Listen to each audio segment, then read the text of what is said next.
In this video, we will be talking about beginning and ending sound. To help your child recognize the beginning and ending sounds of words, you can practice using these two activities. Using an alphabet chart, randomly point to a letter, like G, and have your child say the sound, G. Repeat this step 5 to 10 times. For the second part of this activity, you will then read a word from the word list and have your child listen for the beginning and ending sound. So if you say the word big, you'll ask your child, what sound does big begin with? B, B.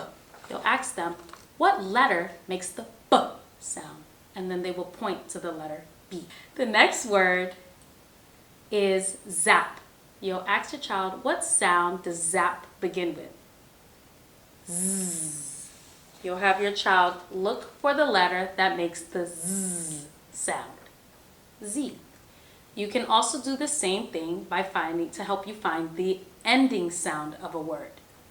So for example, you can go to your word list and read the word wet. You'll ask your child, what sound does the word wet end in? The last sound in wet is T. And you'll ask your child to find the letter that makes the T sound. You got it, it's T. Now it's your turn to practice at home.